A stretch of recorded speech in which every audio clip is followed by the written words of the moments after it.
držitele titulu šampiona VMC Jocenklej Fertes.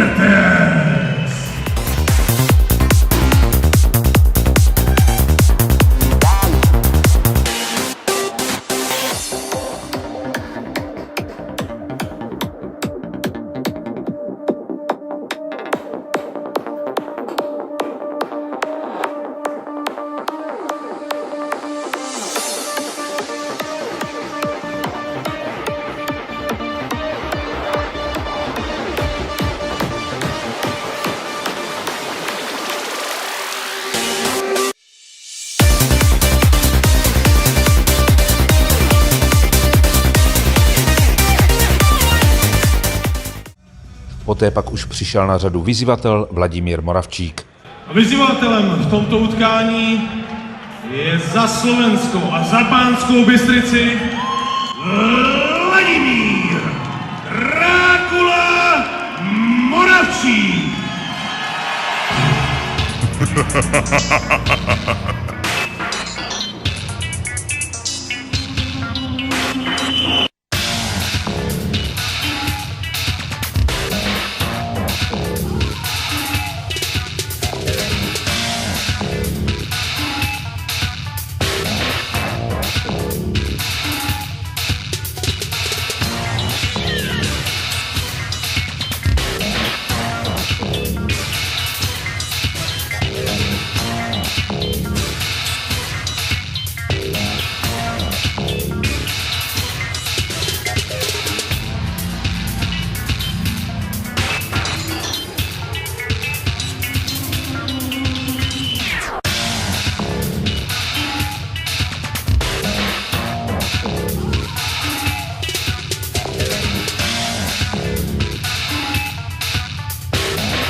Hvězdy večera byly na místě a protože šlo o zápas titulový, zaplněná aréna si v postoji vyslechla thajskou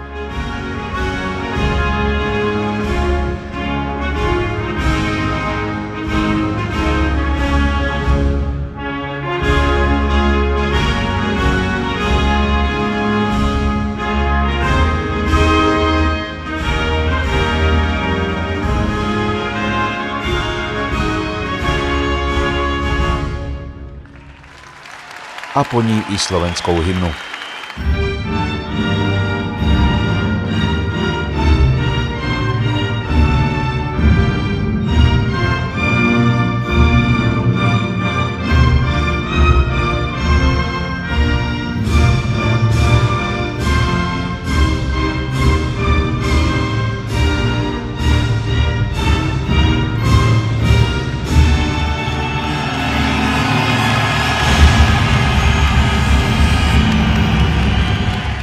Při následném podrobném představení obou borců pak mohli diváci poprvé na vlastní oči vidět pás, o který v zápase šlo.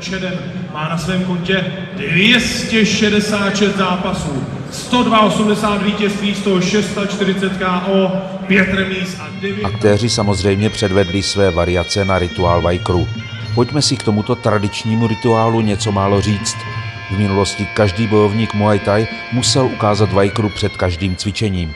Vajkru bylo vyjádřením úcty mistrovi stadionu, hlouběji v minulosti pak sloužilo jako složení přísahy králi. Ten měl být přítomen na každém zápase. Vajkru symbolizuje vděčnost bojovníka vůči svému učiteli, zároveň je to prostor pro vnitřní koncentraci na svůj výkon. Při studiu kořenů thajské kultury do hloubky zjistíme, že Vajkru nemá být jen vyjádřením pokory a úcty svému učiteli. Díky tomuto rituálu se rozvíjela i úcta k člověku jako takovému. Vajkru je tedy vyjádřením úcty dávným učitelům a také cestou k duchovnímu naplnění zápasu Muay Thai. Jocenklejova a Moravčíkova Vajkru vybičovali atmosféru v hale do maximálního napětí a očekávání. Pětikolová bitva o titul světového šampiona WMC mohla začít. Za zvuku tradiční thajské hudby a povzbuzování publika se borci začali opatrně oťukávat. 2 zkušební low kicky od Moravčíka. Tahajec v zápětí Slováka napodobuje. Jeho druhý kop na vnitřní koleno už je podstatně razantnější. Přichází první přesný direkt levačkou. Ten Moravčík nevykryl a dost jej pocítil.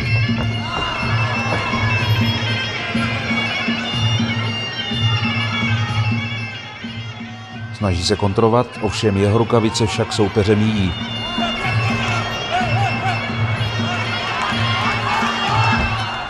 Naopak Jochenklajovy údery jsou přesné a Moravčík se hned po úvodu dostává pod velký soupeřův tlak.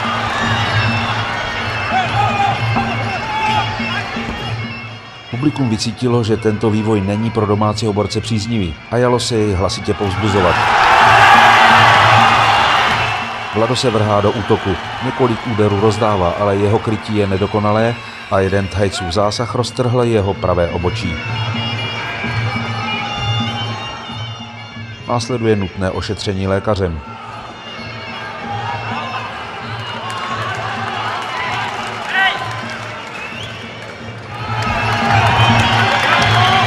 Ještě trenér potřel postižené místo a může se bojovat dál. Bohužel však se stejným scénářem soustředěný Jochenklajův výkon a ze strany Moravčíka urputná, ale většinou marná snaha o nějaký ten zásadní úder. Je zjevné, že jeho údery už nemají razanci a že mu stěžkly nohy. O tom svědčí i toto povalení na zem. Sami můžete vidět, že i když se Vlado snaží, většina jeho úderů jde do prázdna nebo končí na soupeřových rukavicích. Naopak například Jodův zvedák z protiútoku opět našel cíl. S blížícím se koncem kola se Vlado snaží ušetřit nějaké síly v klinči. Ovšem bude to ještě velice těžké.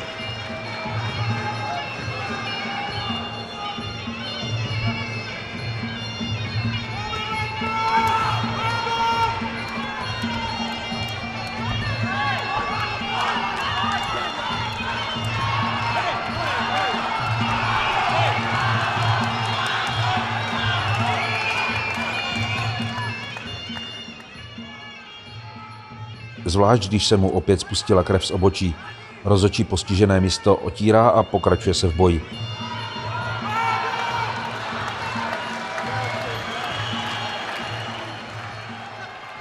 Vlado ještě doluje zbytky sil na útok v závěru kola. Ovšem zdá se, že Jochenklaj má situaci zatím pod kontrolou. Trpělivě vyčkává na příležitost k další tvrdé ráně.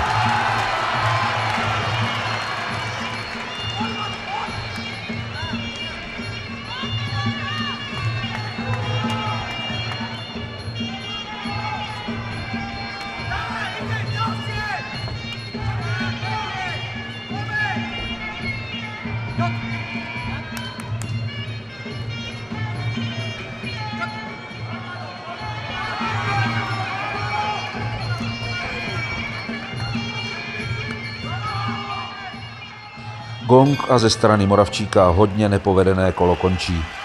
Thajec si je vědom své převahy a dává to jasně najevo. Průběh zápasu se odráží i na dění v rozích. Klid, soustředění bez jediného slova v tom thajském.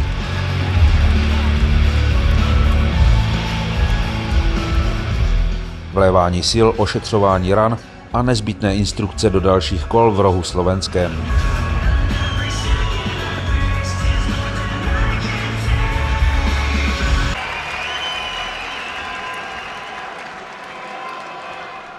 Kaučís out a jde se do druhého kola.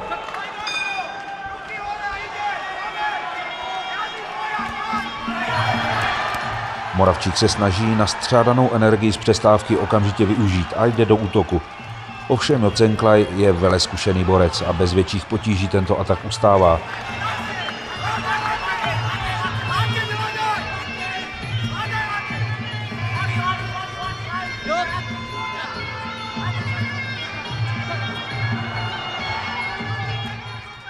A naopak jeho pokus loktem i následný kop jsou varováním před bezhlavým útokem.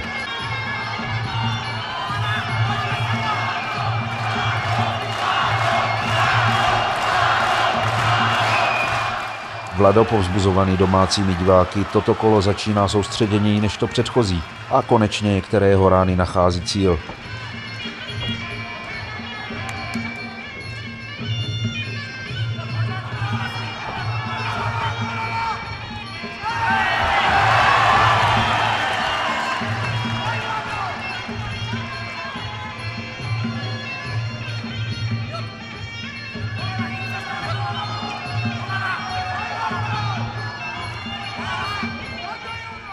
Ale Jotsenklaj přitvrzuje, tentokrát nebezpečnými kopy. Nejdřív tvrdý pushkick,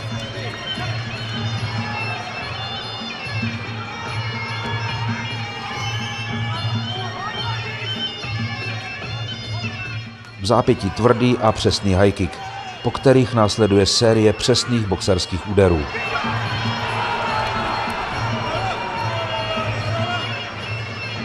A máme tady Moravčíkovo počítání.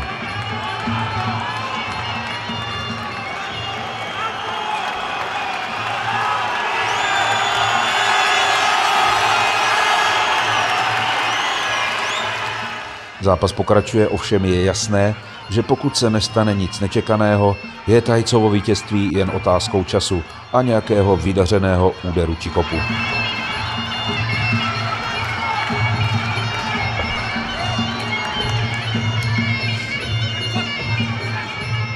Každý soupeřův zásah Vlado hodně těžce rozdýchává. Naopak, když sám útočí, i když občas trefí, většina jeho ran jde do vzduchu.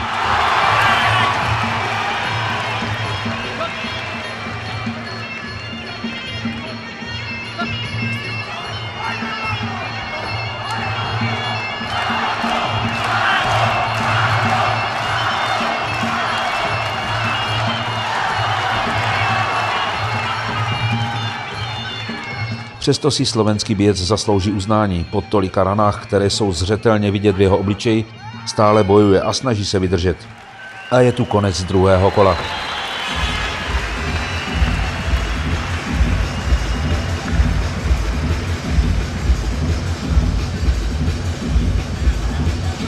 Tak co, najde Martin Belák ještě recept, jak by mohl jeho zbědovaný svěřenec na zatím precizního soupeře vyzrát? Výraz ve Vladově tváři však mnoho nadějí nedává, ale třeba se mýlíme.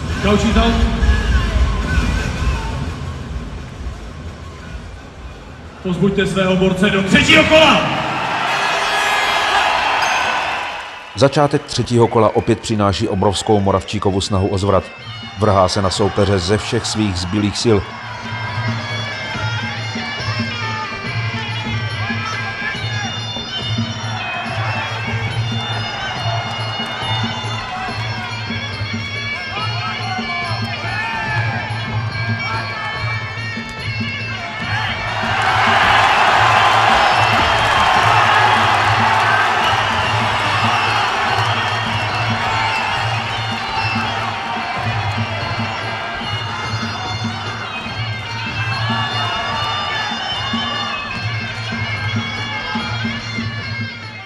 Jotsenklaj v klinči eliminuje Moravčíkovu snahu, pomalu přechází do útoku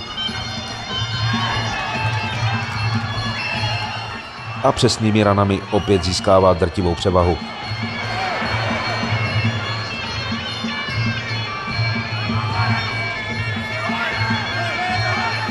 Slovenský fighter už se nestíhá ani krýt, před soupeřovými ranami v podstatě prchá.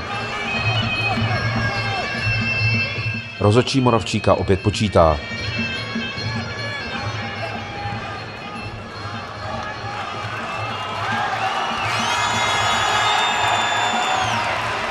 A v zápětí zápas končí.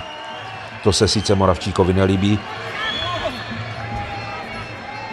Nesouhlasí s tím ani trenér Belák. Vzhledem k drtivé Jotsenklajové převaze však toto rozhodnutí bylo nejspíš správné.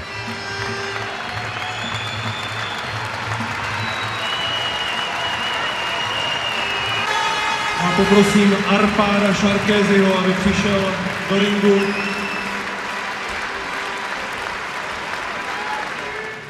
Slovenský sen o titulu světového šampiona Muay Thai se zatím rozplynul. Pás zaslouženě obhájil Jotsenklaj Fairtex. Absolutorium za statečný a obětavý výkon si však slovenský borec určitě zaslouží. V tomto utkání vítězí ve třetím kole a šampionem WMC se tak stává Jotsenklaj Fairtex.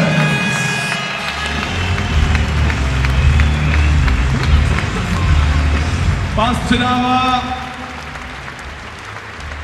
Rafael Šlachta, viceprezident WMC, a také Arpád Šarkézy z firmy Slovmatic. Moc děkujeme za podporu.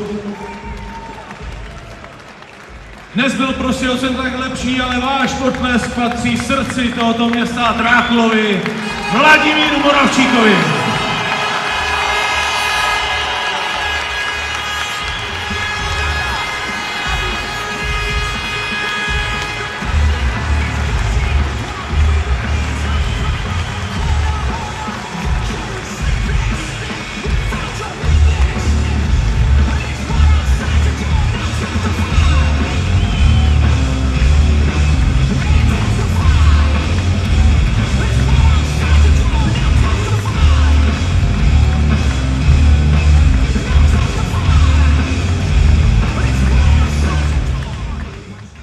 Vlado ukázal velké bojovnické srdce a na závěr všem za podporu při utkání poděkoval. Já se chcem všetkým poděkovat, že jste ma hnali dopredu. Bez vás by to nešlo a v prvom rade by som sa chcel poďakovať všetkým ľuďom, ktorí ma podporujú. Hlavne generálne sponzor Slomatic. Chcem sa poďakovať trénerovi Martovi Balákovi, Romanovi Švantnerovi, ktorí ma pripravovali na tento zápas. Som smutný, že mi to nevyšlo, ale takýchto zápasov potrebujem čo najviac. Chcem sa poďakovať aj ľuďom, ktorí sa doniesli z tohto svetového šampióna. Videli ste sami, že nebol to žiadny kuchár z Európy. Takže mne to môže len pomôcť vo svojej kariére. Všetkým ľuďom, ktorí mi pomáhajú a kráčajú so mnou túto cestu bojovníka, takže veľké ďakujem všetkým. Ďakujem vám ešte raz. Ak som na takoho zabudol, prepáčte, ale som totálne vyčerpaný, vôbec mi to nemyslí, takže ďakujem vám krásne.